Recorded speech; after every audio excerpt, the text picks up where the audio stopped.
Hello and welcome to the Armenian News Network Groong. I'm Poghosyan. And I'm Hovik Manucharyan.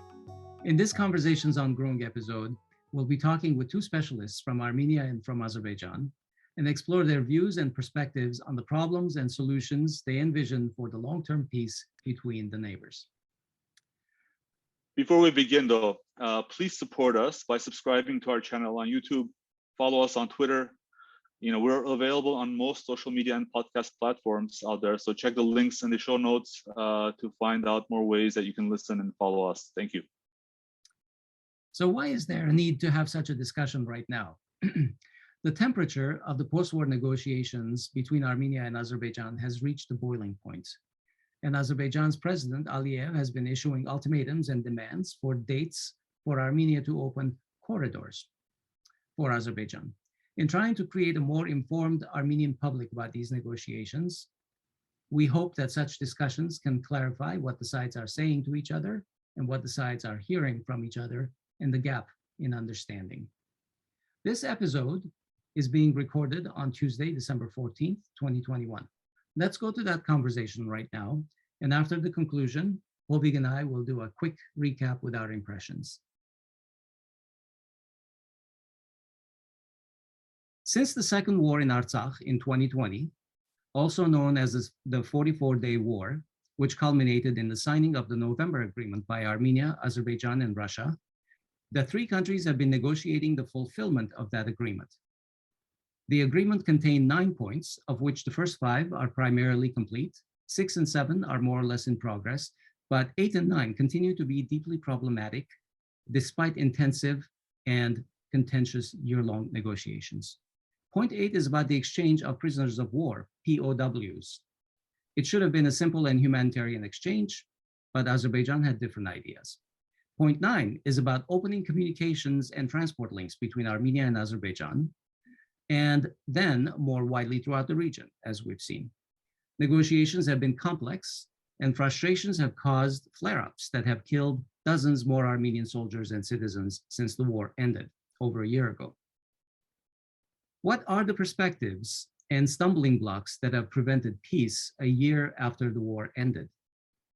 To talk about these issues, we are joined by Dr. Benyamin, who is the chairman of the Yerevan-based think tank, Center for Political and Economic Strategic Studies, and Dr. Anar Valiyev, who is associate professor at ADA University in Azerbaijan.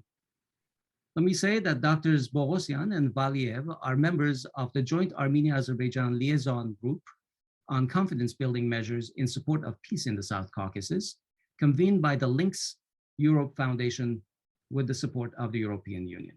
Hello and welcome, everyone. Hello. Hello, thank you. Dr. Valiyev, this is the first time you are on our show. Thank you for joining us. We appreciate your presence. The pleasure is mine. Thank you. Take it away, Benyamin. Thank you, Aspet, and thank you, Hovik. It's always a pleasure to be your host, and definitely thanks going on to Anar to agree to participate and share the views and also the logic behind Azerbaijani perspective, especially after the Second War. And I believe that both Armenian and Azerbaijani societies in general, but also expert community in particular, needs these type of conversations. And again, I would like to emphasize that this is not a classic debate. No one is going to convince each other. We simply would like to have a conversation to better understand not only what we are thinking, because more or less it's obvious, but also try to better understand why we think in such ways. And I would like to concentrate a podcast on several issues. First, the future of Nagorno-Karabakh. Second, these communications issues. And third, the regional actors, most probably the role of Russia and Turkey, how it's perceived in Armenian and Azerbaijan. And mostly because the main audience is Armenian audience, I would like, of course, I will also express my views, but I will appreciate to have more Anar speaking, presenting way of thinking of Azerbaijan, at least on Azerbaijan expert community on these 3 topics. So to start the conversations, I would elaborate one questions for Anar, and then we will move forward. So before the 2020 war, when negotiations continued within Minsk Group co-chairmanship, the Azerbaijani official position, reiterated by both President Aliyev and also then Foreign Minister Mamedyarov, was that Azerbaijan was ready to provide the highest level of autonomy for Nagorno-Karabakh only within Azerbaijan. Of course, there was no detailed explanation. What does this autonomy mean? Do we speak about something like Scotland in United Kingdom or Republic of Tatarstan in Russian Federation or something else? But at least there was this clear repeated statement that, okay, we will never agree to see Nagorno-Karabakh outside of Azerbaijan, but we are ready to provide Nagorno-Karabakh the highest possible level of autonomy in the world. And also, Azerbaijani leadership used the term Nagorno-Karabakh. However, after the war, we repeatedly hear the official statements that there is no Nagorno-Karabakh and no status, no talks on status can be continued. And even we hear these expressions that status has been thrown into the history trash bin, if I am trying to translate it precisely. So first of all, my understanding or my question going to Anar, why this change or why this significant or strategic shift in Azerbaijani's attitude, and is the only reason of this is the outcomes of the war and the fact of military defeat of Armenia, that Azerbaijan thinks that if before war Azerbaijan was ready to speak about highest level of autonomy, now Azerbaijan is not ready even to speak about Nagorno-Karabakh. And as far as I know, Azerbaijani officials and also expert community avoids to using term Nagorno-Karabakh, using only the term Karabakh Economic Zone, which was established in July 2021 by President Aliyev's decree, along with other economic zones. So can we assume that the only reason behind this significant shift in Azerbaijani position is the military defeat of Armenia, or there are some other reasons why Azerbaijan thinks in this way, that there is no Nagorno-Karabakh and no discussions on status can be proceed neither within OSCE group or in any other bilateral or multilateral formats. Anar, floor is yours, and then we will continue. And again, thanks for accepting this offer and thanks for participation. Sure. Thank you very much, Benjamin. Thank you very much for all other people who invited me over here. Well, if we discuss it from the perspective of the real politics, we have to just a little bit look at what's happened, what was Azerbaijan's position for the last 27 years, not 27, 26 years, from 1994 when we signed ceasefire in Bishkek until 2020. So the situation was just the following. For the 26 years, Azerbaijan was offering something to Armenian side in order to stop this conflict. So that's what we were offering for the long period of time, for 26 years. Again, it was also coming from the real politics issue that Armenians have a control over the Karabakh, they have control over the 7 regions beyond of the Karabakh. So and we cannot change the situation, we can change the status quo. And it was for the 26 years, it was offered that, okay, we can give you higher status, we can give you a similar status of the Tatarstan, even some people even talk about Island. There was different type of the model for so what. But that was coming again from real politics, and the Armenian side was standing on the stronger side, simply stating that why should I concede something if I have a kind of stronger side. So what happened after the 44-day war, the situation changed, completely changed. So if we're coming up from the perspective of the real politics, Azerbaijan is simply saying, guys, we changed the situation. We changed the situation in the battlefield.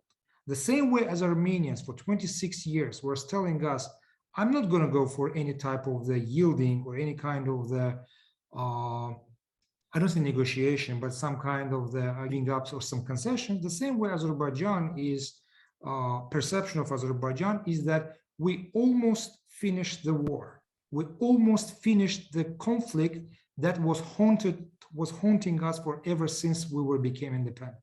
Ever since Azerbaijan became independent, or even before that, Karabakh conflict was always with us. It shaped all our future. It shaped all our independence. Now, we finally on the little bit of solving this issue. I mean, some even perceptions simply stating that involvement of Russians didn't allow Azerbaijan to completely solve this conflict or something like that, but that will be kind of a different discussion. But we're very close to solving this issue. why, and speaking from the real politics, why should we yield on certain type of the demands of Armenians if we have a stronger side? Why should we just go for any type of the, you're talking about status or something like that, if we already kind of solve this conflict or solve this problem? Status was before, when there was a certain type of the hope that there will be no victims, there will be no death or something like that. We can just agree with Armenians and so on. But now there's no point of the status, because technically, yes, we know that the Armenians being over there, they're under the Russian control or the Russian peacekeepers or so on. But technically right now, there's no way for going back what's happened before 44-day war, because it's simply the coming from reality. The reality stating that we are stronger, we got what we wanted, and we are on the little bit verge of the finishing the problem. Again, trying to understand, problem means the conflict, not just the problem of the Armenians living in Karabakh. It's about conflict. That's would be okay. Thanks. Let's a little bit deep elaborate on this. Before, if you look into the negotiation process starting from 1994 and all these offers, even in 1997, the package deals and the step-by-step deal offered in December 1997, the joint state deals and negotiations in Kuwait, and then finally the Prague process, which culminated in Madrid document, then updated Madrid principles, Kazan document, and some variation of Kazan documents. So except the first package deal, which was offered in summer 1997, which offered the highest level of autonomy for Karabakh within Azerbaijan, like declaring that, okay, Karabakh should be de jure part of Azerbaijan, but de facto independent state. And this was in summer 1997. After that, all OFA Minsk Group co-chair offers, again, starting from step-by-step approach offered, I believe, in December 1997, until some modified versions of Kazan document, which were on the table maybe until the start of the war in 2020. They all put clear differentiation between Nagorno-Karabakh itself, and by telling Nagorno-Karabakh, at least international community understood the former Nagorno-Karabakh autonomous region or autonomous oblast, and other territories, or the 7 regions outside Nagorno-Karabakh autonomous oblast, which fully or partly were under the Armenian control as a result of the 1994 war. So from this perspective, as a result of the 44-day war, yes, Azerbaijan took through military means and some regions as a result of this trilateral statement, almost all of these 7 regions, except this narrow Lachin corridor, which is technically under Russian control, and also some 25 or 30% of Nagorno-Karabakh autonomous oblast itself. But the 70% of this former Nagorno-Karabakh autonomous oblast remains there. So, I mean, yes, definitely no one is arguing. Armenia was defeated, and this was a very heavy defeat, and Azerbaijan won decisive victory.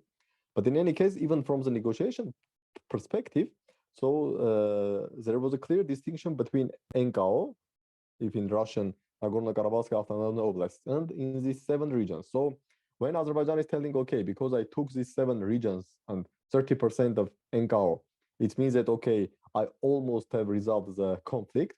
From Armenian perspective, it sounds a little bit strange because, for example, in Kazan in 2011, according to Armenian narrative, Armenian President Serge Sargsyan was ready to sign Kazan document to give to Azerbaijan immediately the 5 regions, except Lachin and Kelbajar, and then to give Kelbajar and part of Lachin besides corridor. After this, after the implementation of this legally binding expression of will to determine final status of Nagorno-Karabakh. So from Armenian perspective, the conflict always was about the status of Nagorno-Karabakh, not only about the territories.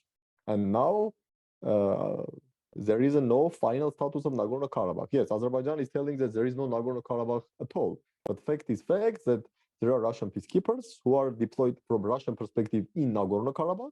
If we look into the Russian documents and into the daily statements of Russian Ministry of Defense, Russian peacekeepers deployed in Nagorno-Karabakh. Armenians continue living in Nagorno-Karabakh, albeit only on 70% of the former Nagorno-Karabakh autonomous oblast territories.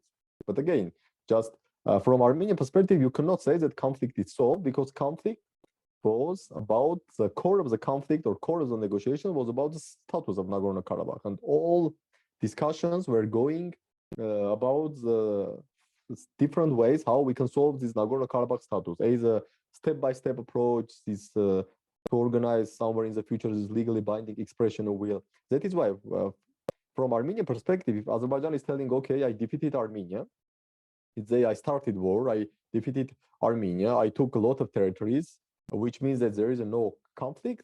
This perceived in Armenia with a little bit, not even misperception, this myth understanding, because again, Armenians are living in Nagorno-Karabakh. I'm not going into the details about the number. We can use different numbers, but even the numbers are not this issue. They are X, Y, or Z. The fact is that Armenians live in Nagorno-Karabakh. The fact is that Armenians are telling that we don't want to be a part of Azerbaijan, and if Azerbaijan says there is no conflict, okay, so what will be the end game? Okay, now Russians are theirs. This is a de facto Russian-controlled territory. Let's be frank. But from Azerbaijani perspective, let's assume that someday, for whatever reasons, Russian peacekeepers will be withdrawn from Nagorno-Karabakh for whatever reasons, based on some Russia-Azerbaijan deal or some other strategic calculus of Kremlin, which is beyond our comprehension. But in any case, even if there are no Russian troops in Nagorno-Karabakh, fact is fact that these people who live in the territories currently under the protection or control of Russian peacekeepers, they don't want to be part of Azerbaijan. So when Azerbaijan is telling that there is no conflict and there is no status, so what's the Azerbaijani's perspective? Okay, Russian troops are not there. You will say, okay, this is a part of Azerbaijan. These people will say no. So the end game is like to send troops from Agdam via Askeran to Stepanakert, or as you telling Khankendi, or from Shushi or Shusha to Stepanakert, like to militarily conquer all Karabakh. So what's the end game from Azerbaijani perspective when you say that there is no conflict? Because from Armenian perspective, the core issue, the core reason of the conflict was first of all status of Nagorno-Karabakh and the fact that Armenians don't want to live within Azerbaijan because they have a lot of reasons not to live under the Azerbaijani control, and we can elaborate also on this. But now, so I just want to, if you can further elaborate on this, because our audience want to better understand, okay, if the status issue is there, Armenians are there in Nagorno-Karabakh who clearly stating that we don't want to be a part of Azerbaijan. How we can say that there is no conflict, and how Azerbaijan perceives hypothetical situation? Okay, let's assume there are no Russian forces, and Armenians are telling we don't want to be a part of Azerbaijan. I mean, simply Azerbaijan would start third war, like to militarily take control over this remaining territory, or what your perception? Well, let me just a little bit go back to the 2018 year, if you allow me to a little bit from further. Yes, of course. Yes, of course. When feel free to navigate through this chronology. Let's put this. I will just try to give perception of Azerbaijan. 2018, yes. Nikol Pashinyan comes to the power. There's a huge. You mean after Velvet Revolution? Yes, there was a huge, not kind of the support, but kind of the enthusiasm among Azerbaijani society that finally someone in Armenia comes to the power that is not involved into the Karabakh war. His hands is not in the blood. You mean personally? Sorry? You mean personally was not participated in war? Yes, like yes. Not President Poghosyan, President Sargsyan, or even Ter-Petrosyan, who was the president of Armenia, who started all this mess or something. So finally comes to the person who is completely kind of clean from that perspective. And if you look at the Azerbaijani mass media or Azerbaijani signal that Azerbaijan sent to Armenia, I'm talking about the peace kind of the initiatives or so on. It's after all the Madrid principles, Kazan principles, when everybody was. Yeah, we are speaking about 2018. Yes, right after that. So there was a huge enthusiasm, and there was a certain type of the signal coming from Azerbaijani society and Azerbaijani establishment toward Armenia. One of the first thing was kind of, I wouldn't say zero, but extremely low level of the criticism of Nikol Pashinyan in Azerbaijani mass media. There was no such kind of thing. There was some, but not much compared to what happened with Sarkisyan's or Kachan. So there was some kind of the impression that in Azerbaijan there's certain type of the positive image of Nikol Pashinyan. Then there's a couple of other initiatives Azerbaijan did. First of all, removing the military troops from Kazakh region. That's right in the border with Armenia. I think it's the Norimberyan region of Armenia, if I'm not mistaken. Yes, or Tavush region. Norimberyan is a city. Yes, we are speaking about Tavush region of. when I was 6 years old, I was there around over there kind of before that. So I still remember Norumberyan city or Yerevan or something. So from Kazakh Yes, region, Yerevan is a capital of Tavush region. Yeah, good. So removing the military troops and subsidizing the border control. So it was a signal that we don't expect from Armenia anything from that side. And there was some kind of discussion that it's coming. It's a new wave of the negotiations coming, and it will be better right now, finally. But it turned out in 2019 that Pashinyan was not supposed to just continue for peace negotiations. He just went for the rhetoric. He went for the certain type of a lot of anti-Azerbaijani statement. He went to Iran and made a picture and finally he said somewhere in Russia that Karabakh is Armenia and so on and so forth. That led slowly to the intensification of the rhetoric that sooner or later brought to the war in 2020 in July. So the Tavuz incidents or something, we still don't know what's really happening because Azerbaijani side claim it's Armenian side attack, Armenian say it's Azerbaijani, but even looking from Armenian side kind of expert, it stated that it was actually Armenians who were, again, I'm not accusing, but it was Armenian side that kind of miscalculated certain type of things or misunderstood, and that led to the July 2020 war. That was a kind of the watershed for Azerbaijani society. It's a first thing. Second, what I want to it will be a little bit cynical from my side to say, but I would say that the war, 44-day war, was one of the merciful wars, maybe on the whole territories of the former Soviet Union republics. Merciful, I mean, there was no huge civilian death compared to the scales of the war from both sides. Although Armenians shelled Azerbaijani side, Azerbaijani shelled Armenian side, and so on. But the using of the drones and using of the precise weapons led to the extremely, I mean, again, it's a little bit cynical from my side to say because one death, it's still death, but extremely low number of the deaths. So if Azerbaijan wanted to cleanse the whole territory of Karabakh from Armenians, it had used completely other methods, so-called in Russian called Kovrovye bombometanie, or just a carpet bombing, or doing something nasty. You mean, sorry, that theoretically Azerbaijan could simply destroy everything? Technically, Technically, yes. If we're talking about war, if we're talking about the total war, if we're thinking about that Azerbaijan wants to completely cleanse Armenians from the Nagorno-Karabakh, that the understanding is let's not kill, but let's just scare them out a lot and just to bring a lot of kind of the victims to this war. But the war was not on such kind of scale. We still believe that there's some kind of number that be a little bit above 100 people of Armenian civilians died in Karabakh. But again, it's one of the merciful wars in the territory of the former Soviet Union, especially because of the Azerbaijan never wanted, it could be strong kind of statement, but it's never wanted to kind of inflict heavy civilian damage on Armenians.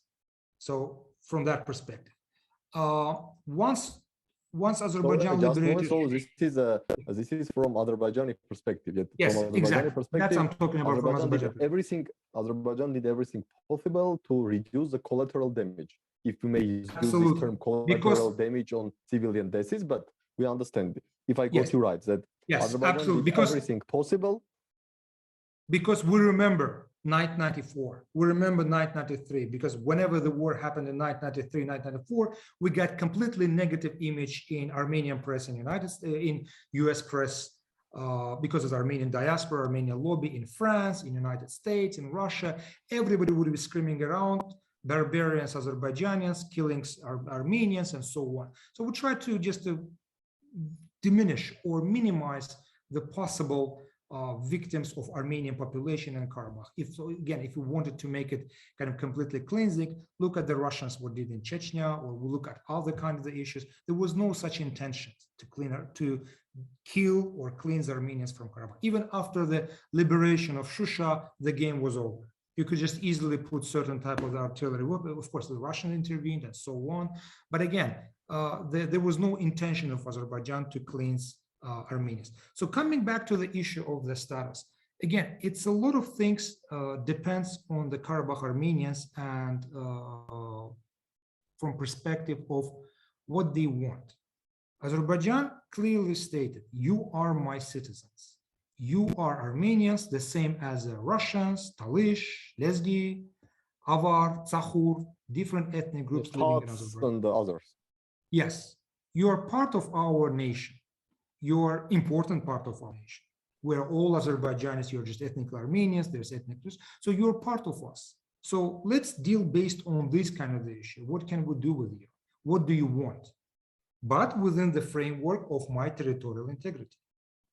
I recognize Armenian territorial integrity. Armenia sooner or later will recognize our territorial integrity. Okay, this is my problem to deal with Armenia. So if Armenia wants to help, welcome. You can help in general things. But again, this is my citizens, and I'm dealing with that. So if you don't want to live inside Azerbaijan as every other citizen of Azerbaijan, then there's a problem.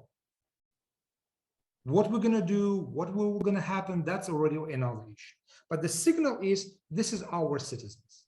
We don't want to cleanse them. We don't want them just to leave to Azerbaijan to go back to Armenia or so on. We wanted to leave them together. The war is over. The conflict is over. Whatever haunted us for 30 years, it's over. Now let's live in peace. So that's a message. That's a message. Okay, yes, it could be idealistic, but this is a message.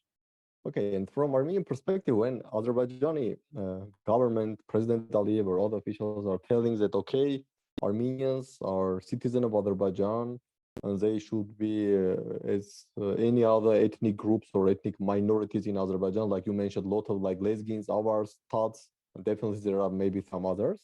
And okay, Azerbaijan is ready to provide all the rights to Armenian citizens of Azerbaijan of Armenian ethnic origin, maybe including rights which are fixed by Council of Europe resolutions or understanding of ethnic minorities. But the first question which rises in Armenian mind is this: okay, if Azerbaijan is saying that all Armenians are Azerbaijani citizens living also in Nagorno-Karabakh or in the territories of former Nagorno-Karabakh Autonomous Oblast, and Azerbaijan is happy to provide them all rights accepted internationally for the ethnic minorities, the first question which raises from Armenian point of view is that, okay, why after 13 months after the war, I believe it's 13 months because it was November 10, now we are December 14. Why we have 0 Armenians living in those territories of former Nagorno-Karabakh Autonomous Oblast, and I'm not speaking even about these 7 regions. I'm speaking about the territories of former Nagorno-Karabakh Autonomous Region, the entire Hadrut region, city Shushi, and there are several villages in other regions like Martagerd, Askeran, Martuni, which as a result of war now are under Azerbaijani control. Why 13 months after the war, we have 0 Armenian living there with Azerbaijani passport, enjoying the rights of being an Azerbaijani citizen? So this is the first question which arises into the Armenian mind. Okay, if you are telling us that Armenians in Stepanakert could happily live having Azerbaijani passports and enjoying ethnic minority rights, so why we don't see the Armenians happily living in Shushi and Hadrut with Azerbaijani passports and enjoying rights of ethnic minorities or rights of average Azerbaijani citizens? So this is a basic question number 1, which definitely rises in Armenian brains, both in Armenia and outside Armenia. So there is a perception that, okay, oh, these are only nice talks, but the reality is unfortunately much harsher, that when territory is under Azerbaijani control, we have no Armenians. And this is a fact. At least I'm speaking about the territories which Azerbaijan took as a result of 44-day war. So how Azerbaijani perceptions on this? Why no Armenians currently live in Shushi, Hadrut, or you can use other terms or other names, but even the names are not important. Why Armenians are don't living there, enjoying their Azerbaijani passport, receiving Azerbaijani pensions, I don't know, etc., etc. Well, that's, I would say, will be in the long run. It's just only 13 months. There's 3,000 Azerbaijani soldiers died. There's several hundreds of civilians died in the cities of Ganja, Barda, Tartar, and there's a certain type of the, if not image, but a certain type of the still sour in the hearts of many Azerbaijanis, especially with the rocket attacks against Ganja city That's happened several times, that killed a lot of children, not children, but there was a couple of children were killed or so. So the just the sorrow of among Azerbaijani society is pretty much high. We're still suffering from the trauma of this war. 3,000 young men died, with several hundreds of the civilians, and with a huge economic kind of not disaster, but a huge economic blow or so on. It's still affecting Azerbaijani society. So it will be very difficult, even the government want to just to bring back Armenians who lived there before, something like that. That will be very difficult to explain. So we shed the blood, we deoccupied our territories, and now we're bringing back those occupants who were taking my land. So try to explain to the average Azerbaijani that I was fighting for my land, I took back my land, and now you want to bring back the former occupant of my land to this territory. So we lived 27 years in the trap of the myths. We created the myths, both Armenian society and Azerbaijani society. There's a very low level of the trust. If you open Azerbaijani mass media or you open Armenian mass media, there's a lot of mistrust toward each other. So any small kind of the step, let's say even positive step from Azerbaijani side, will be considered negatively from Armenian side, or vice versa. So I think it's too early to think about returns of Armenians to the territories where they were before, or return of Azerbaijani kind of refugees going back to Khojavand and Aghdara, what you call the Martuni and Mardaker, and so on. So it's still early to think about that. So I think what we discover, everybody wants to kind of the one-time peace agreement, signing tomorrow, and everybody will be living happily ever after. I think the road toward the peace is a one by one, step by step. And that's what's really happening. Slowly, step by step, by the small, for example, today I heard that there's a kind of not negotiation, but there's a certain type of a signal that Armenia and Turkey normalize their relations. Okay, Turkish borders was all the time Azerbaijani leverage in negotiations with Armenians.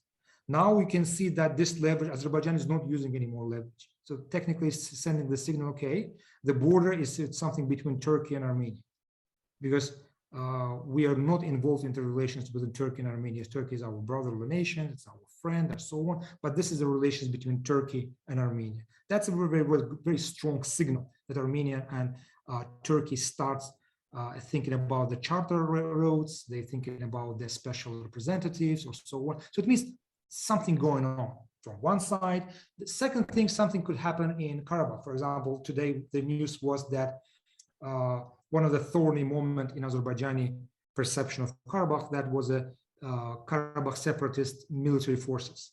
Now there's a kind of a signal sent that these forces would be transformed into the militarized police. So that was the first agreement of Azerbaijan, that we don't want any military forces in Karabakh. And that's what's really happening. These forces will become militarized police. Okay, good signal. So step by step, there's something else coming from Azerbaijani side, something else coming from Armenian side. So it's the signal one by one, hopefully will break the mistrust. Because again, we live in stereotypes. We think that we know Armenians, and Armenians think that they know us. But they absolutely live in the myths, and we completely live in the stereotypes. Okay, just let's jump. Of course, this is a very interesting topic, and we can discuss for hours and hours, but because we have time limits, and definitely you have a time limit, and the podcast also have time limits. So let's go into these regional actors. And as you touched the issue about the possible start of normalization between Turkey and Armenia, and yes, yesterday, Turkey's foreign minister made a statement that Turkey is going to appoint a special representative for normalization of relations. And today, Armenia confirms this, that yes, also Armenian side will appoint special representative for the normalization of relations with Turkey. And as you mentioned, yes, in 2008, 2009, in so-called soccer diplomacy or football diplomacy, Azerbaijan was very much against this, telling that, okay, as far as status quo has not been changed in Karabakh, we are against any normalization between Turkey and Armenia. And we are against any border opening, because definitely Azerbaijan perceived the closed border of Turkey-Armenia closed border as a leverage to put pressure on Armenia, to put economic pain on Armenia, and somehow to force Armenia to accept that, okay, Karabakh should be part of Azerbaijan with some level of autonomy, but like Armenia should accept that, okay, Karabakh could not be outside of Azerbaijan. Now, can't we say that from Azerbaijani perspective, Azerbaijan believes that somehow Armenia accepted this fact? Like, okay, the Karabakh conflict has been solved, which means that Azerbaijan does not need this leverage to force Armenia to accept Azerbaijani conditions, because if not de jure, at least de facto, Armenia, or as a result of the war, Armenia accepted these Azerbaijani conditions or Azerbaijani views that Karabakh cannot be outside of Azerbaijan. That is why Azerbaijan is not against Armenia-Turkey normalization, because Azerbaijan does not need to use Turkey's pressure on Armenia as a leverage, because there is no need of leverage, because Azerbaijan received what it wanted from Armenia. Is this Azerbaijani perspective somehow? Beyond of that, there's a strong signal that the region should be open from any of the blockages. So Turkish-Armenian border is a blockage for the transportation routes. Zangezur corridor that Armenia does not want to give to Azerbaijan to connect Azerbaijan with Nakhchivan and with Turkey, it's also a blockage. So let's open up the region for all transportation communication. So we are not against, technically, not because what we got during the war, but technically we are opening the whole region for transportation corridors. Let's kind of open up the Azerbaijani kind of the borders for Armenian transportation of all the goods toward the Russia or any other country, open Armenian transportation, Armenian territories for Azerbaijani transportation goods. So we do not see any more, again, leverage from perspective, again, talking about the real politics. Azerbaijan was always keeping in its buckets certain type of the leverages. Turkish border was one of them, kind of the buying the weapons was another one for Azerbaijan all the time, to building the army and so on. So it was all the time Azerbaijan policy to bring Armenia to the peace through the various diplomatic ways. So the unfortunate war in 2020 was completely kind of unfortunate. But right now, what is Azerbaijan's signal is, let's open the region. Let's open the old transportation routes. Zangezur corridor, Turkish-Armenian borders, any other blockages that we have so far in order to just benefit all together. By the way, in 2009, I will just go back to, if you have 2 minutes. Yes. Azerbaijan not necessarily was against of opening the borders between Turkey and Armenia. If you know that in the beginning, Azerbaijan was kind of the neutral, standing aside and looking what's going to happen. And once there was certain type of the soccer diplomacy started, Sarkisyan signed, I think there was some type of protocol signed and so on. Yes, 2 protocols signed in theory. Yeah, rhetoric of Armenian president completely changed. If he was before a little bit softer, after the signing of the protocols, he completely went to the hard line. And that was kind of the signal for Azerbaijan that, okay, we say that we do not kind of oppose opening the border because we hope Armenians will give something us back,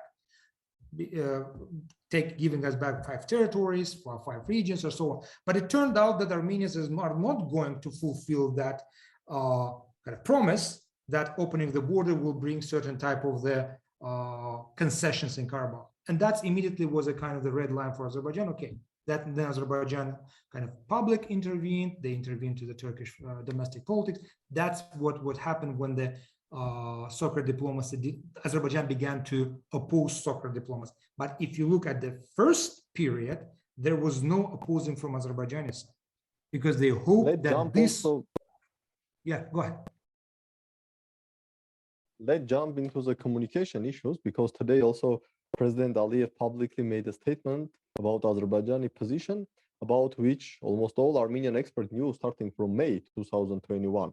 President Aliyev, during his press conference with NATO Secretary General, publicly stated that either Armenia will provide the same arrangements for highway and railway passing through Sunik region as the same arrangement that now are in place regarding the Lachin corridor, which means that Armenia should agree to implement no customs and passport control for Azerbaijani freight, people, or etc., when they will pass through Sunik province of Armenia to reach Nakhchivan Autonomous Republic. or Azerbaijan will insist that Azerbaijan should implement customs control and maybe also passport and customs control along with Russian peacekeepers, along with Lachin corridor. This was first time publicly stated by President Aliyev just before the trilateral meeting with Prime Minister Pashinyan and Charles Michel, but obviously it was clear from Armenian side that this is what Azerbaijan wants. This is when Azerbaijan speaks about Zangezur corridor, like passage via Syunik province, highway, railway, with no Armenian passport or customs control. And immediately after Aliyev's statement, the Prime Minister Pashinyan made a Facebook statement or Facebook post arguing that what President Aliyev is doing, it has nothing to do with this trilateral statement signed in November 10, January 11, November 26, and Armenia absolutely against this logic to connect this restoration of communications with the issue of Lachin corridor, and that Armenia will continue to insist on this approach. Now, regarding this Azerbaijani demand that, okay, I would like to have access via Armenia to Nakhchivan Autonomous Republic without any Armenian passport and customs control. The first issue which raises in Armenians' minds that before the 2020 war, Azerbaijan have access to Nakhchivan via Islamic Republic of Iran. And as far as we know, Azerbaijan never raised such an issue with Iran that, okay, because Nakhchivan is a part of Azerbaijan and we are using your territory as a transit, we would like to have no Iranian passport or customs control for Azerbaijani freight and Azerbaijani citizens traveling via Iran to reach to Nakhchivan Autonomous Republic. So first issue which is raising among Armenians, okay, why if Azerbaijan used the Iranian territory to reach Nakhchivan for 26 years and it was absolutely okay with Iranians passport and customs control, why Azerbaijan would like or demands from Armenia to provide the same way to be connected with Nakhchivan, but without customs and passport control? If its only reason is that Armenia was defeated during the 2020 war, and like going back into this famous Thukydides statement that, okay, weak must suffer and strong strong part should reach what it wants, and weak side must suffer what it must to suffer. I mean, this is Azerbaijani approach that now Armenia is defeated, and so Azerbaijan is in a position to demand and receive everything, whatever Azerbaijan wants. This is the only reason, because again, the issue is, okay, 26 years, Azerbaijan uses Iranian territory and was absolutely happy with customs and passport control implemented via Iran.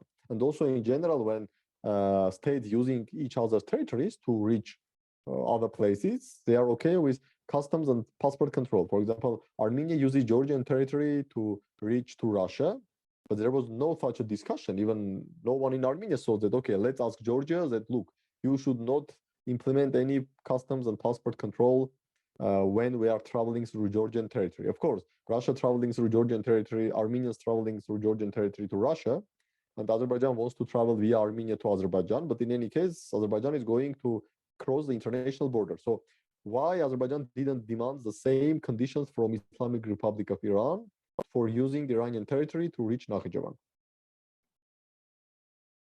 Okay, let me answer this question separately. First of all, about Lachin corridor and Zangezur corridor, kind of the issues, whatever the president was stating today. Lachin corridor is Azerbaijani territory. It doesn't have extraterritoriality status. So Armenian citizens from Armenia crossing the Azerbaijani international borders come to Karabakh without any checkpoints. It doesn't mean that again, with Russian checkpoints. Not Russian. with Russian checkpoints. What was Russian checkpoints? The same way, I'm planning Azerbaijani go to without any kind of the issues extraterritoriality. I think the biggest challenge in explanation from Azerbaijani side to Armenians that Azerbaijan does not require or want any extraterritoriality of, a lot of people call Zangezur corridor, Sunni corridor. I would call Megri corridor that was back from the 2000, 2001. So not extraterritoriality. I want to pass this territory to just to reach my compatriots in Nakhchivan. Because if there's Armenian checkpoints, that small threat can be cut down any moment. So it will be fantastic if there's no checkpoints at all. But if there's a checkpoint, it's better to be Russian checkpoint, the same way as Russian checkpoint standing on Lachin corridor. So that's kind of, we give you one corridor, you give you another corridor. So corridor for corridor, that's one thing. As for the comparison of the corridors, if you look at this, if we have examples of the, if I'm not mistaken, again, don't catch me on my word, the Russian trains traveling from Russia to Kaliningrad. I don't think they're passing through the checkpoint. They go through the kind of this corridor via Belarus, via Lithuania, and to Kaliningrad without any checkpoints. So why it's allowed for Russians to go to Kaliningrad, and Kaliningrad is Nakhchivan. So through the territory of NATO EU country. And here I have a neighbor, Armenia, with whom I hope we will not have we're talking about 40 kilometers passing through Armenian territory. So that's what we want to compare, not with the Armenians going to Black Sea through the Georgian territory and say, don't check me, not from that perspective.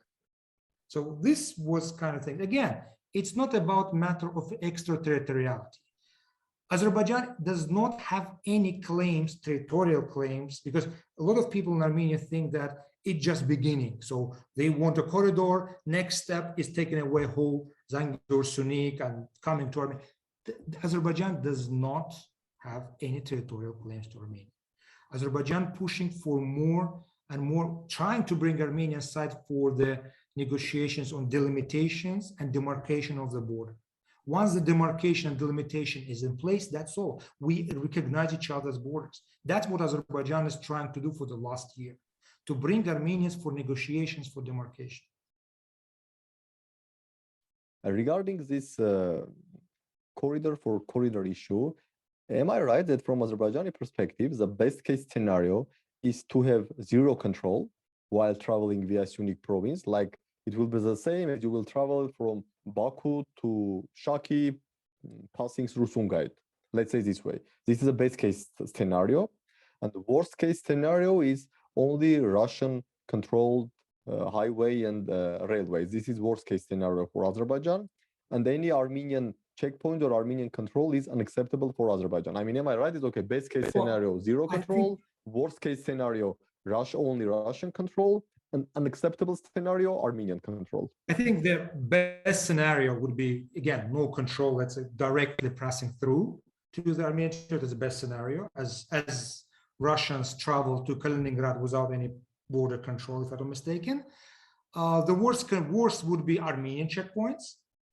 And the kind of the so-called between will be the Russian, the same way as Russian standing in Lachin corridor. I don't think the Russian control is the worst things, taking into consideration that all the sides have a maximum to the standing on the polar side. Azerbaijan wants no control of the passing through the Armenian territories. Armenians want Armenian control from this side. So if there's something between them, it's a Russian control or Russian checkpoints through the territory of Armenia. But again, no extraterritoriality issues. That's not even at the tables that let's give the extraterritoriality for us. So Russian control could be like a compromise solution from Azerbaijani perspective. For the point, like yes, Azerbaijan will not receive everything which it wants, like no control. Armenia will not receive everything which Armenia wants, like purely or only Armenian control. So from Azerbaijani perspective, like the identical arrangement as in Lachin corridor would be a compromise solution. Well, that's the same way it was written in the agreement, that all economic and transport links in the region shall be restored. Republic of Armenia guarantees the safety of, I'm reading it, transport of links between western regions of Azerbaijan and Nakhchivan in order to organize an unimpeded movement of citizens, vehicles, and goods. Control over transport shall be exercised by the bodies of the bodyguard service of the Federal Security Service of Russia. So that's what is an agreement. That's what Azerbaijan. Because the key word is unimpeded, because from Armenian perspective, this is the case.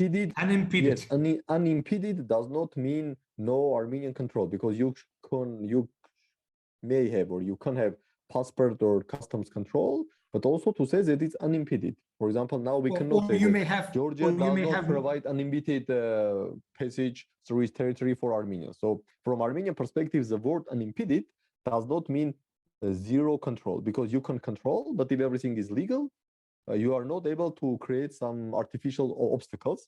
So this is Armenian perspective that, okay, guys, there is a world corridor only on Lachin and on the transportation links between western regions of Azerbaijan and Nakhchivan Autonomous Republic.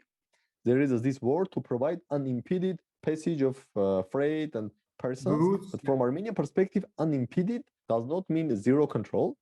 So this is Armenian perspective. But let's come back to our hosts, Aspet, Hovik.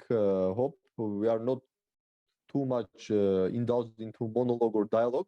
If you have any questions or any remarks, please. My concerns, you've echoed them already, that the term, let's not get hung up on the term, whether it's a transportation link or a corridor, but I think for Armenians, the term corridor has always included a certain territorial aspect, sovereignty issue. And so I think that is understandably a point of contention for Armenians to call it the Zangezur corridor, the Sunik corridor, or something like that. But you're absolutely right about the unimpeded, unfettered access. And you and I have talked about this before. I've asked, for example, what does it mean to have unimpeded access? Does that mean drugs could run across our territory and there would be no control and we could suffer, for example, sanctions from Western countries because our Sunik is a transit corridor for drugs and weapons and terrorists or whatever, and Armenia would have no control? And those are major concerns to say, is that unimpeded or is that illegal activity that Armenians could stop, right? And when you said, for example, legal activity, what is the term legal? Is Armenia able to enforce legal activity, illegal activity on its territory? And is that part of sovereignty? Let me bring the example of, yes, just so if you allow me, unimpeded, for example. For a certain period of time, I would say between the 6 to 9 months, Armenian tracks from the south of Sunik to the north of Sunik unimpededly was passing through Azerbaijani territory. I think it is 17 to 20 kilometers. There was no checkpoints. You mean the road between Exactly. Goris and Kapan cities? Exactly, absolutely, yes. So only recently there was become a checkpoint, there become a customs kind of a control. So, but that was unimpededly, Armenian tracks was passing through Azerbaijani territory to another Armenian territory, right?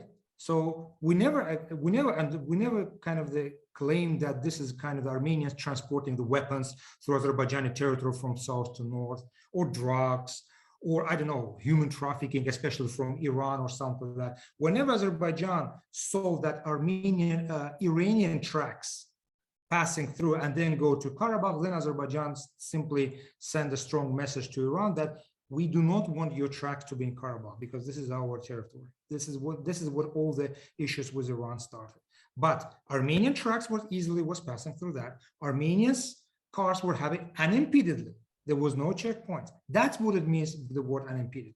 That's in our understanding. And everybody in Azerbaijan was telling, okay, it's fine. So this is a territory they're passing through from Gafan to Goris. That's fine with them. It's fine. The same way I want to travel over there to Nakhchivan. What's the problem? Okay, now let's jump into these regional actors, mostly on Russia and Turkey, because I don't believe we have enough time to discuss European Union, United States, Iran, and maybe bring even other potential players like India and China. But let's speak about Russia.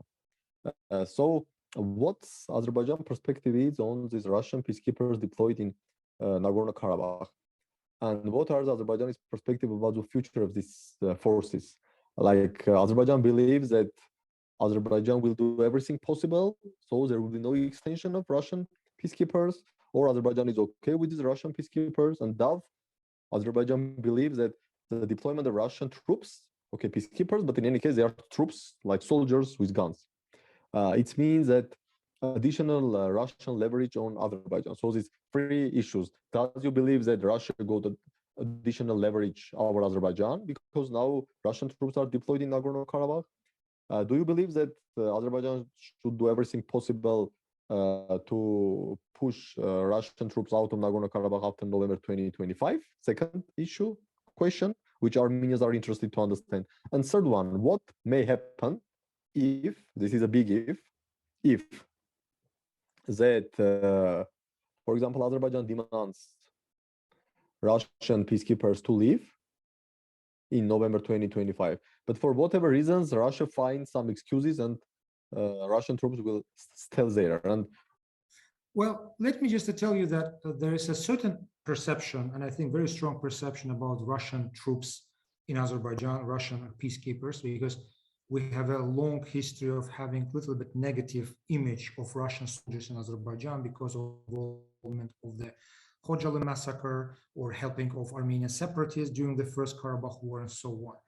But there is a certain type of the understanding that the Russian peacekeepers in Karabakh involvement was a little bit positive for Azerbaijan because they stopped the war. Because if there's no Russian involvement, there will be much more victims and much more casualties from both sides. And more especially from Armenian side, especially from civilian side. We still don't know how many people were living in Khankandi during the once over Azerbaijan regained Shusha. We didn't know how many people live in Khankandi. Some people say that there was only 6-7 people together with Araik. Was Araik? Artsakh, you mean president? Yeah. Yes, yes. But could be several thousand living over there, and even killing of 1 or 2 of them would be a really huge image blow for Azerbaijan, or kind of again it goes against any kind of the civilian type of the intervention. So the Russian involvement saved a lot of soldiers' life from both from Azerbaijani side and from Armenian side, civilian side. So and now Azerbaijan look at Russian peacekeepers from this perspective that to reconcile Azerbaijani community of Karabakh with Armenian community of Karabakh. So the role of Russians over there is to reconciliation.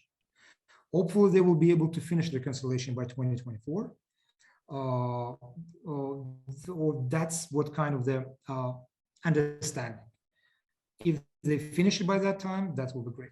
If they don't finish, so the time will show. But again, the role of Turkey is also important over here. We should not forget about the role of Turkey. It's not only Russia over here, it's also Turkey.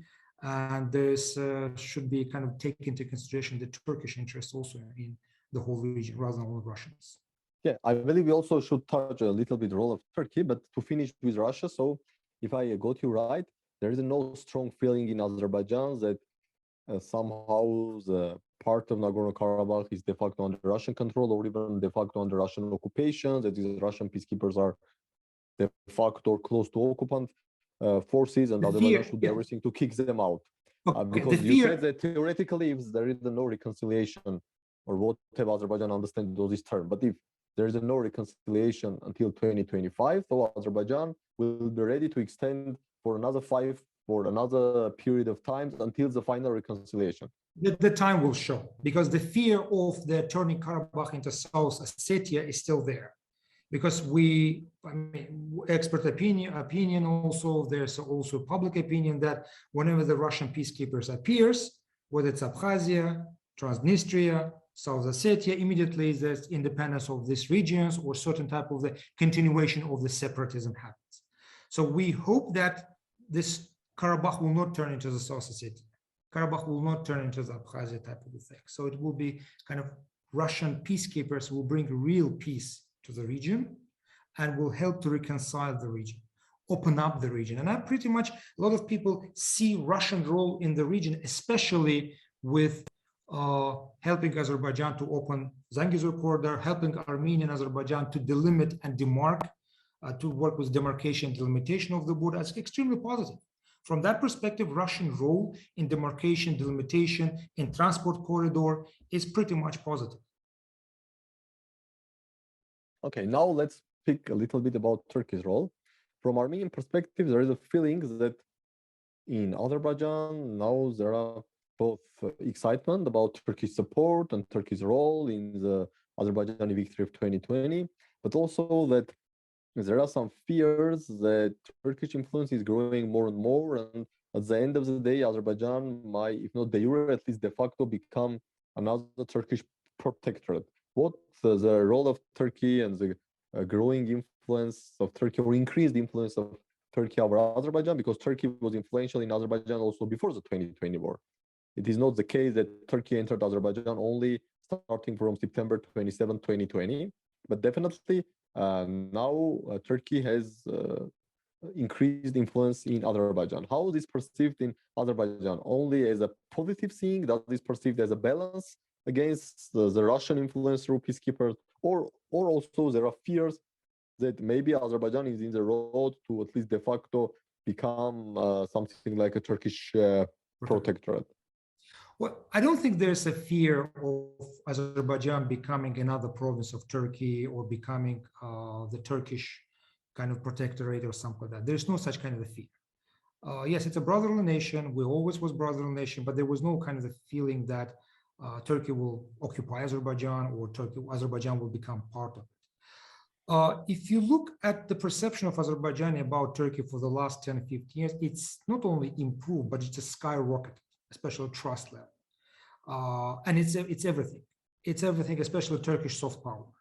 Turkish soft power in education, Turkish soft power in medicine, Turkish soft power in military weapons, Turkish soft power in TV serials, or something like that. So it's completely everywhere in Azerbaijan. And Azerbaijan look at Turkey as a model to emulate, whether it's economic development, whether it's a political development, whether it's cultural development, and so on. Because there's no other country in the region that Azerbaijan can emulate. I believe personally that once Armenian and Turkish borders will be opened, Armenia will emulate Turkey also, because this is the only example in the region.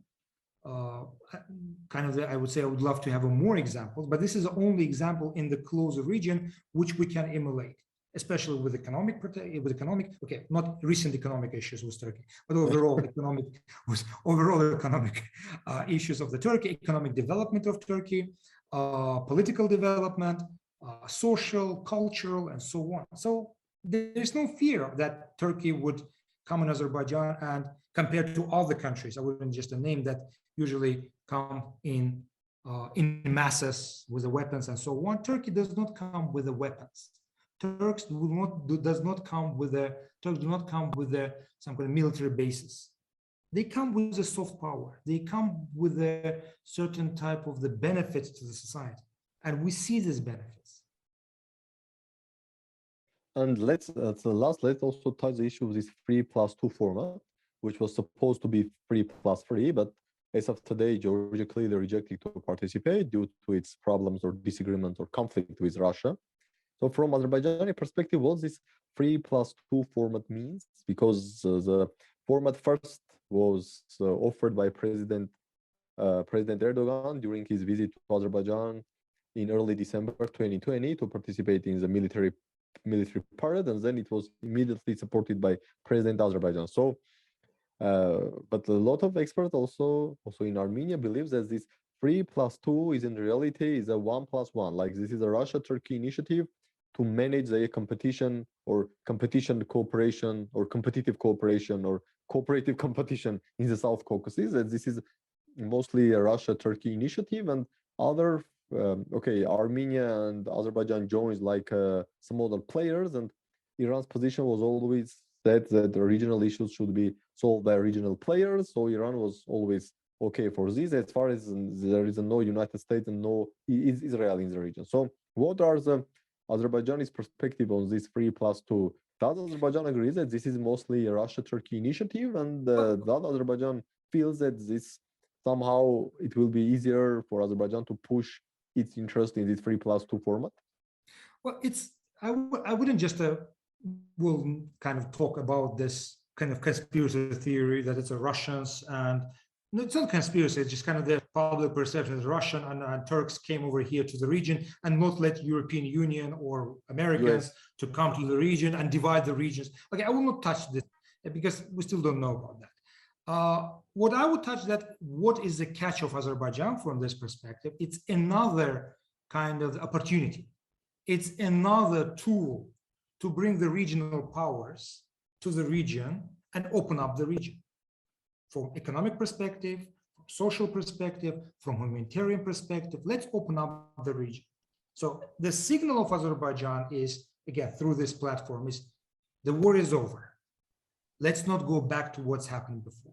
Let's look at the future. And the future is opening all the transportation corridors. Future is a cooperation. economic cooperation between Armenia, Azerbaijan, Armenia, Turkey, Turkey, Armenia, everybody, let's live together. Let's have economic cooperation together. That's a signal that Azerbaijan, that's a kind of the catch Azerbaijan want to take from this platform. Again, war is over. We don't go back to this, what's happened before. Let's look at the future. So from Azerbaijani perspective, this 3+2 platform is another indicator of not post-war situation, but post-conflict situation. Because Azerbaijanis are speaking about post-conflict, we in Armenia speaks about post-war. Yes, there was a second Karabakh war, but conflict is there. Azerbaijan speaks that, okay, this is not, we are not in a post-war situation, we are in a post-conflict situation. And so from Azerbaijani perspective, the launch of this 3+2 is another indicator that really the region is in the, or at least Armenia, Azerbaijan, let's not touch Georgia with Abkhazia, South Ossetia, which is a different issue. At least Armenia and Azerbaijan are in a, not in a post-war situation, but in a post-conflict situation. Yeah, and it's time to reconcile. It's time to build the future together. Okay, let's also again come back to our hosts. I believe we passed the 1 hour time limit. If they have any other remarks or maybe any other questions, Ahmet, Hovik? I do have a few questions, if you don't mind. Essentially, you know, the part of the discussion around corridors was interesting, but we didn't talk about demarcation and delimitation of the border between Armenia and Azerbaijan. And in Armenia, authorities have declared maps from a certain period in the Soviet Union to be used as one of the bases for demarcation. And that is interesting to me because in the context of the corridor debate, you know, at least according to some early Soviet maps that I've seen, Artsakh is directly connected to Armenia without any corridors. So even then, can the Berdzor corridor or Lachin, as you would say, have the same status as a corridor through Sunik that Azerbaijanis want? Yeah, it's an interesting question, and I will add that yes, a lot of Armenians, also Armenian government, is speaking that we are going to use early 1920s this under Federation Soviet Republic maps, because there was an Transcaucasian Soviet Federative Republic from December 1922 until I believe 1936. And from our Armenian perspective, we should use as a base for demarcations this late 1920s map. What's this? Are there any debate in Azerbaijan? Okay, if we speak, if we speak about delimitation and demarcation and about Soviet borders or Soviet maps, but what type of Soviet maps? Are there any such debates? Should we go back to this Transnistrian Soviet Federative Republic of 1922, 1936, or we should go back in more lately state of Soviet Union like 1970s or even early 1980s? Or what Azerbaijani thinks about this delimitation and demarcation?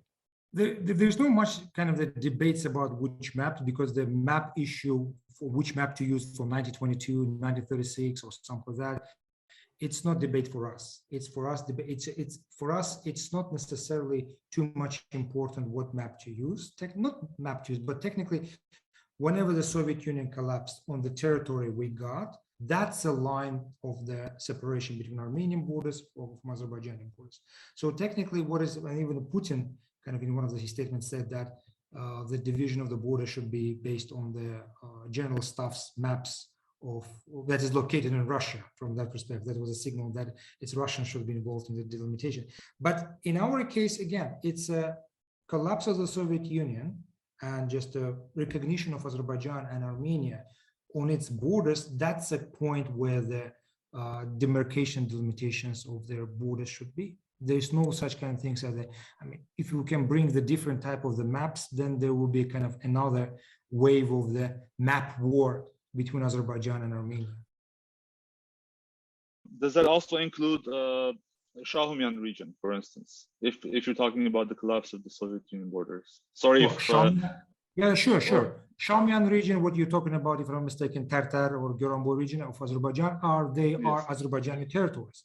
Nagorno-Karabakh Autonomous Oblast was part of Azerbaijan. There is no such kind of things as a, it wasn't part of Armenia, it was a part of Azerbaijan. It has autonomous status, but it's a part of Azerbaijan. So in your opinion, when the point when do you consider the Soviet Union to be officially broken up? And when the Soviet Union broke up, in your opinion, was that region, Shahumyan, or I believe, I don't know what the Azerbaijani term for it is, was that part of the Nagorno-Karabakh Autonomous Oblast? Because I just would add the Anar, because if I believe you know that when on September 2nd, 1991, Nagorno-Karabakh Republic was established on September 2, 1991, 3 days after August 30 Declaration of Independence of Azerbaijan Republic. The Nagorno-Karabakh Republic, there was a joint session of the Council of Nagorno-Karabakh Autonomous Region and the Council of Shahumyan region. So Nagorno-Karabakh Republic declared its independence on September 2nd, 1991 on the territories comprised of Nagorno-Karabakh Autonomous Oblast plus Shahumyan region. So from Armenian perspective, we strongly believe that the declaration of independence of Nagorno-Karabakh Republic, which took place on September 2, 1991, this was in line, fully in accordance with Soviet laws, based on the April 3, 1990 law of the cessation of Soviet republics from Soviet Union. So that is why, from Armenian perspective, when we speak about Nagorno-Karabakh Republic initially, not including these 7 regions which were outside of Nagorno-Karabakh Autonomous Oblast.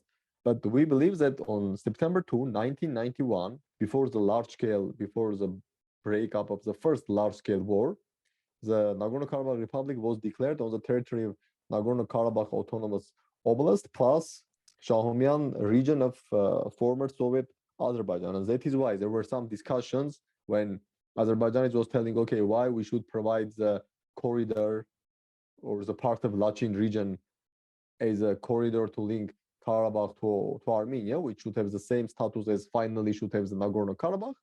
There was also discussion that, okay, we simply may make a change Shahumyan region for Lachin region. I mean, Hovik applied to this, that from Armenian perspective, when Nagorno-Karabakh Republic was declared on September 2, 1991, it was declared not only on the territories of former Nagorno-Karabakh Autonomous Oblast itself, but former Nagorno-Karabakh Autonomous Oblast, is 4,400 square kilometers, plus Shahumyan region, which I believe was part of Soviet Azerbaijan Khanlar region, if I'm not mistaken. Okay, Benjamin, I think what's a point zero from what Azerbaijan discussed everything with the world, it's a recognition of Azerbaijan in its current territorial borders. The whole world within late Soviet Azerbaijan borders, including from whenever the Soviet whenever the Soviet Union collapsed, the world, all countries of the world recognized Azerbaijan and its current borders. That's a point zero. Whatever happens inside of Azerbaijan, whatever Azerbaijani government, some Azerbaijanis declared Zangezur Azerbaijan Republic, whatever it is happens, or Yerevan Independent Republic, it's within the borders, whatever it's happened. The world recognized Armenia in its current territories, and no country can claim Armenian territories, including Zangezur, including Sunik, including all others. The same way, Azerbaijan was recognized in the borders of what it is right now. First. Second one, reality. Let's talk about reality. Let's not go back. Let's think about future, because if we go back to whatever happens for 26 years, we will be bogged down to all these problems. Let's think about how can we get out, rather than to small TDBD things like legal issues, from that legal issues, from this. It will, look what's really recently happened in The Hague. So Azerbaijan put forward 8 claims, Armenia put 6 claims, and so on. So we'll continue to this kind of the claim wars from the legal perspective. And forgetting about that, the future is about development. The future is about economic development and opening the borders. Opening the borders means opening the communication lines between the whole region. Because we're a very small region. Which from Azerbaijani perspective also should imply the corridors, let's not call communication. You have a kind of the how to call allergy for the word corridor. Let's put like this way: passing by. Zangezur passing by. I mean, if you don't like the word corridor, let's not call it corridor. Zangezur communication line, Zangezur passing by, whatever you want to call it. Okay, getting past that issue though, there is one thing that that I noticed interestingly here, that you are fairly simple in thinking about Azerbaijan territory and Armenian territory, but in Armenian society, there's a huge amount of discussion as to which maps, which you said is not that important, or there's not that much discussion. Because if we look at dates and technicalities, and perhaps, you know, Armenians are hung up on these things, and these are not going to turn out to be things on the negotiation table between the leaders. But if you think about the Soviet Union collapsing officially on December 26, I think, 1991. Or 21, I believe. Maybe December 21. Is it December 21? Okay. Yes, when this agreement was signed to establish CIS, right. Commonwealth of Independent States. Various other declarations and referendums had happened. So those are technically things that Armenians think about. Or we think about the 20s maps versus the 30s maps versus the 70s maps. In each one of them, and we have some podcasts that indicate how the maps have changed, there are enclaves, Azerbaijani enclaves inside Armenia, Armenian enclaves inside Azerbaijan. There are trades and whatever. So we think that these issues of which maps are getting used are very important to us. It could be, but it's a decision of the whatever commission will be established between Armenians and Azerbaijanis, right? I'm not geographer, and neither, I guess, you are geographer or military map maker or something. But the first step for that is just to come up with a certain type of agreement. An agreement is, let's start process. So that's what Azerbaijan was trying to push for 1 year. Let's start the process. Because whatever we have right now on the border between Lachin and Kalbajar and Lachin-Kalbajar region and Armenian side of the region, this kind of the shootings, the killings, it's all that happens because the border is not established. In fact, the border, technically there was never border over there, because in the Soviet time, there was no kind of typical borders.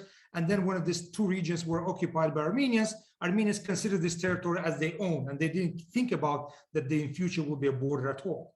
So now we come back, we restored our borders, but neither Armenian side nor Azerbaijani side where exactly this border is lying. And that's why there's problems. So Azerbaijan was trying to say that, okay, guys, let's come up at least with a commission, committee, whatever you want. Let's delimit or demark the borders. That's what we tried to do for 1 year.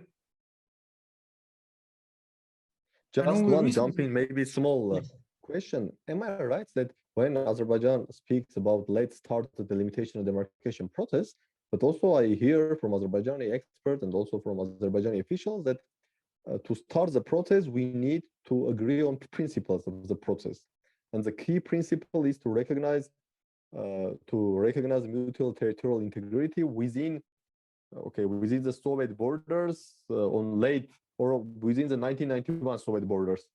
So am I right that Azerbaijan is not only telling that let's start the process, but Azerbaijan is telling we want the process, but to be able to start the process, first we should agree on principles. And the number one principle is mutual recognition of territorial integrity of each other. Well, that will be ideal to start with the mutual recognitions of each other's territories. Because recognition of the border means I recognize that your border is this one, you have a sovereignty of your territory, you recognize the sovereignty of my authority over that side of the border. That automatically means recognition of territorial integrity of each other. So we talked a lot about, looking towards the future. And within that context, I also heard our guest mention that, you recognize Armenia's territorial integrity. I also want to go a little bit into the mind of Armenians traditionally in terms of, especially as victims of the Armenian genocide, including the partition of Armenia and so forth.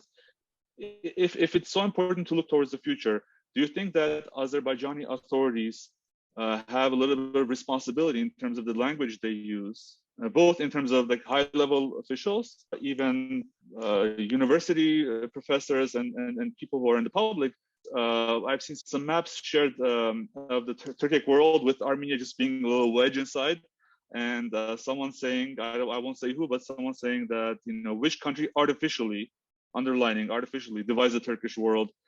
And what kind of message do you think that sends to Armenians?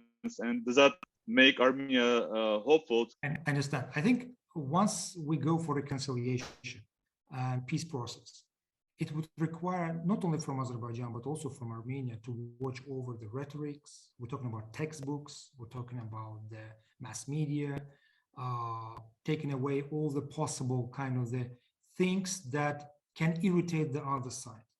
Again, today you may find a lot of maps in Azerbaijani Facebook or whatever it is showing small Armenia and big Azerbaijan.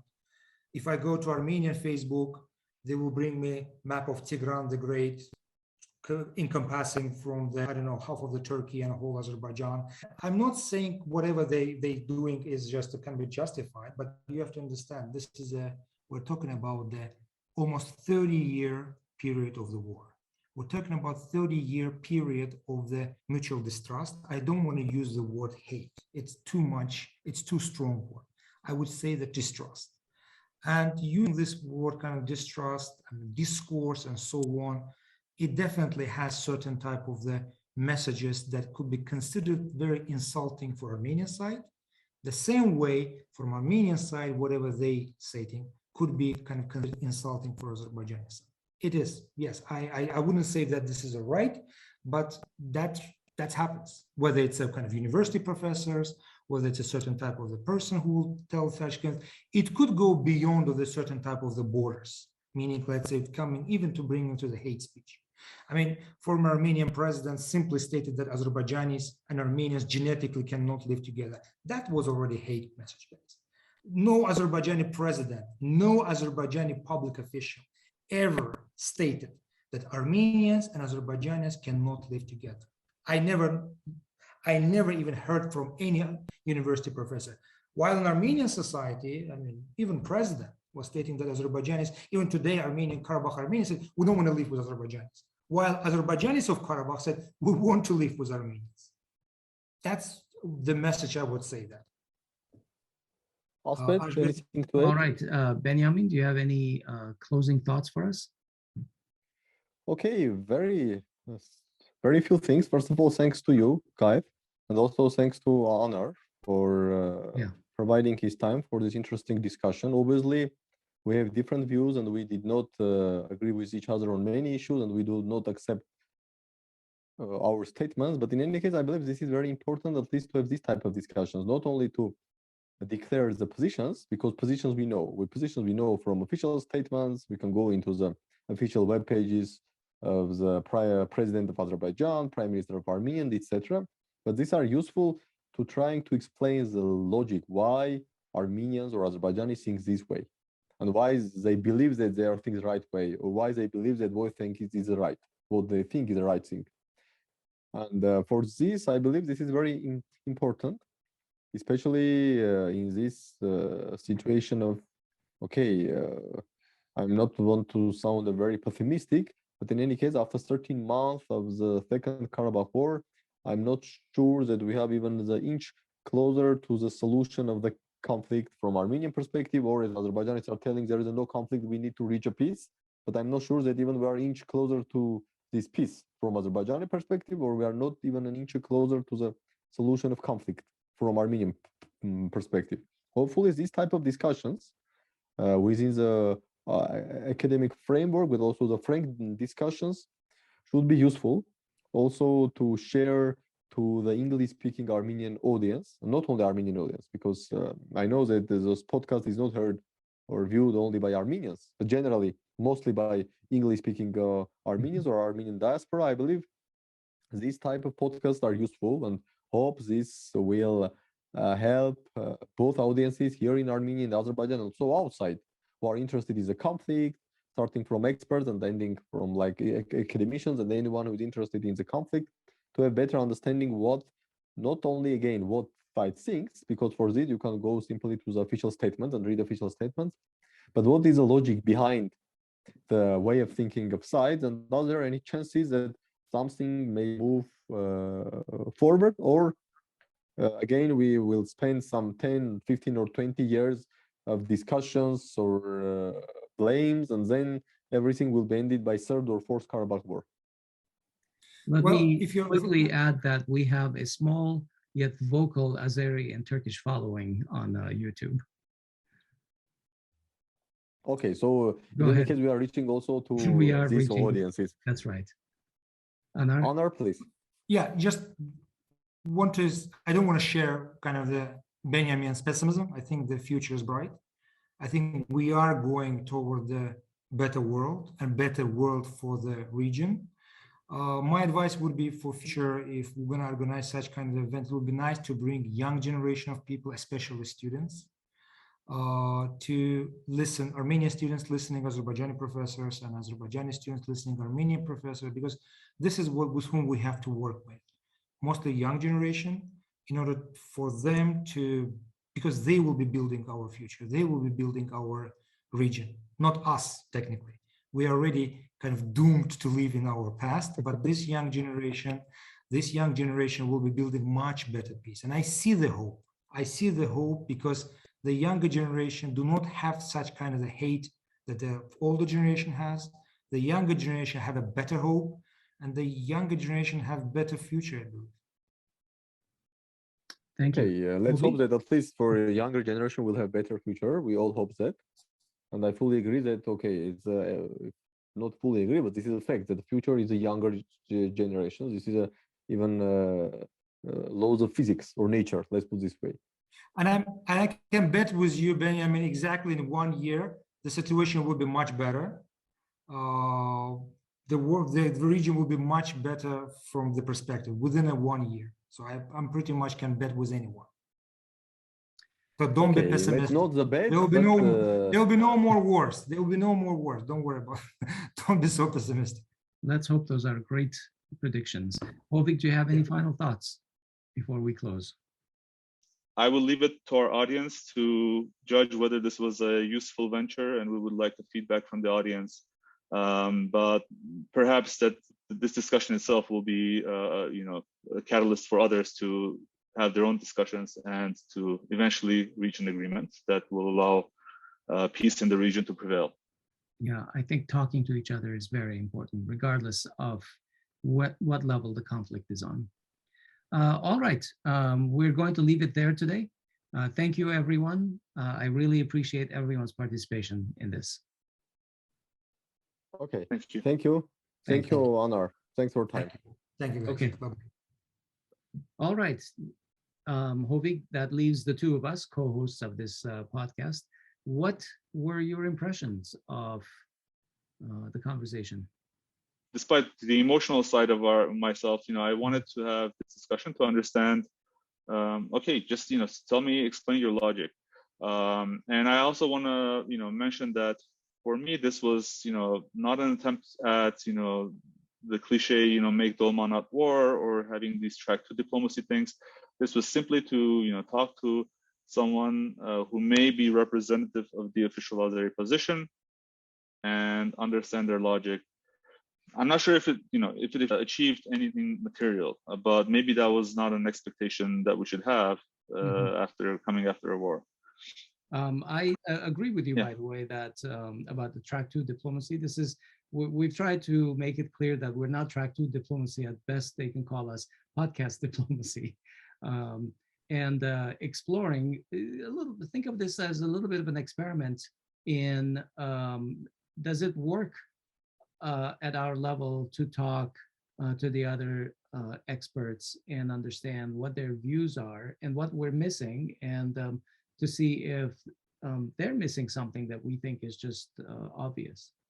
What were some of the, your impressions about the substance of the discussion itself? I got hung up on a couple of words when Anar Valiyev was talking about, for example, the conversation between Benyamin and Anar was about Armenians who have left Hadrut, and are those not citizens of Azerbaijan, just as Anar was claiming that their government wants to say it. And he said, well, there's a lot of trust to rebuild between the societies before these people can come back to their homes and everything, and other Armenians can come back to Karabakh. And I felt, I got hung up on the word back, and maybe there's not enough understanding in their societies that the Armenians of Karabakh are not going from Armenia to Azerbaijan. These people are indigenous to their homes in Karabakh. They've been there for generations, centuries, and even millennia, and they have monuments there. But that didn't seem to be something that, at least his response indicated to me that there is a real cognizance that these people were at home, not had emigrated from Armenia to Karabakh. Right. How about you? Our guest mentioned that Azerbaijan wants peace. Our guest mentioned that Azerbaijan is interested in the future. And one of the statements was, if there was any interest to erase Armenians' presence from Artsakh, we could have just carpet bombed you, I believe. And because Azerbaijan didn't do that, then it's an evidence of humanitarian approach towards the conflict. And in fact, he said that this was, I think he tried to imply that this was one of the more humane wars out there. He called it merciful wars in the post-Soviet. Yes. In that case, even then, I don't understand, the use of Syrian mercenaries, these gray area fighters who are not bound by any international conventions, is very interesting in that regard. The bombing of hospitals in Stepanakert is very interesting in that regard, and the use of white phosphor munitions is also very interesting. So I think that there is a little bit of a discrepancy between the official position and the official language of Azerbaijani leadership and their actual intent and their actual sort of action, on the ground. Mm-hmm. So that was interesting to me. There was another point I wanted to make, Hovig, and that has to do with when we started talking a little bit about maps, whether they're thinking about the maps from the 20s, the 60s, 70s, whatever. And his answer was surprisingly fuzzy. He wanted on the territory that basically Azerbaijan and Armenia were recognized internationally upon the fall of the Soviet Union. And either for the podcast, he was very soft on that statement, but you know how Armenians have gotten extremely technical on these issues, right? We've had a number of podcasts, and we're not the only ones who've had such podcasts about the maps from the 20s of the Soviet Union, the maps from the 70s, the 80s, and then dates, of course, not just the maps, because in any of these maps, the Armenian territory includes Azerbaijani enclaves, and Azerbaijan includes Armenian enclaves, and demarcation delimitation is going to be very, very difficult based on which maps you use, right? All these negotiations are. So he didn't indicate that he is concerned about those things.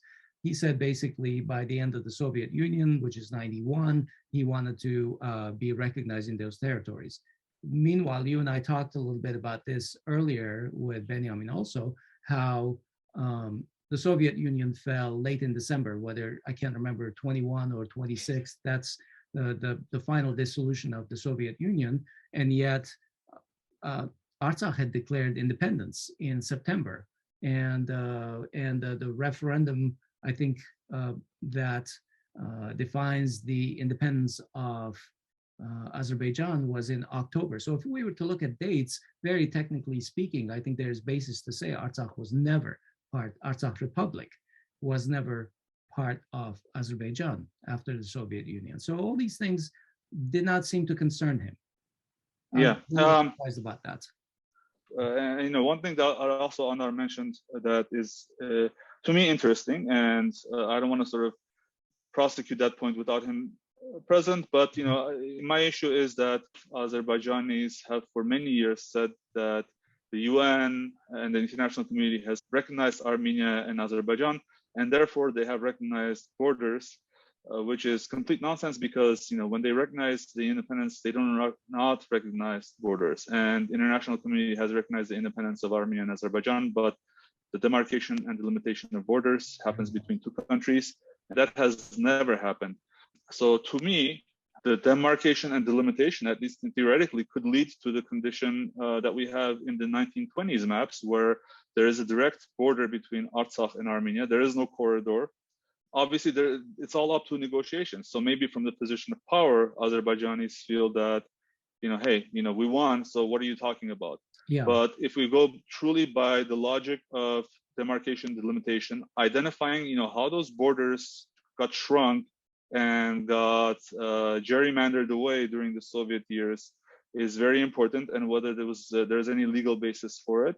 Yeah. And also taking into consideration the humanitarian issues, viability of Artsakh. If we recognize that Artsakh's right for self-determination, despite what Azerbaijanis understand as self-determination, even if they claim that there is no such thing now, but at one point they did, trading a little bit of lands around back and forth, you can create a border with Armenia such that Azerbaijan does not exert any control, and that will be in the humanitarian interests of the population of Artsakh and probably reduce conflict. So if Azerbaijan is truly interested in reducing conflict between Armenia, future bloodshed and future wars, then that would be, one thing I would think that they would want to do.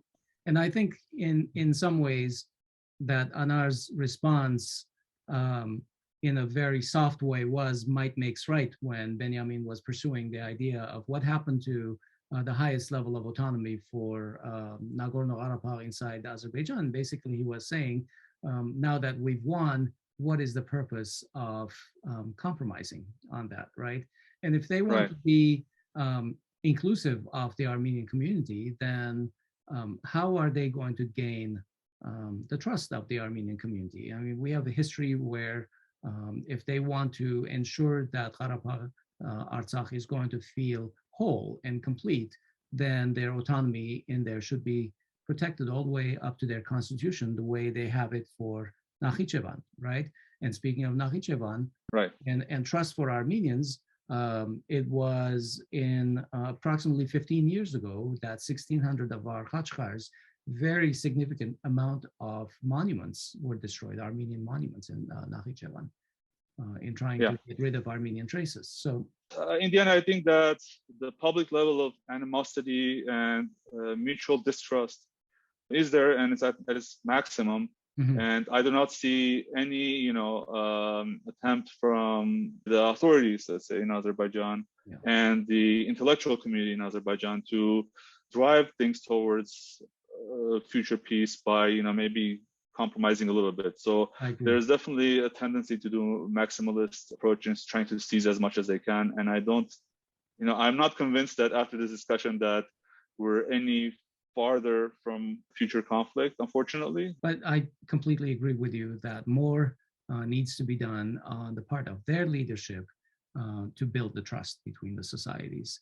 And, as far as this experiment of ours today, talking with an Azeri expert, we will see what the response is online and offline, and see if it's worth continuing with our idea of doing a 360 around Armenia.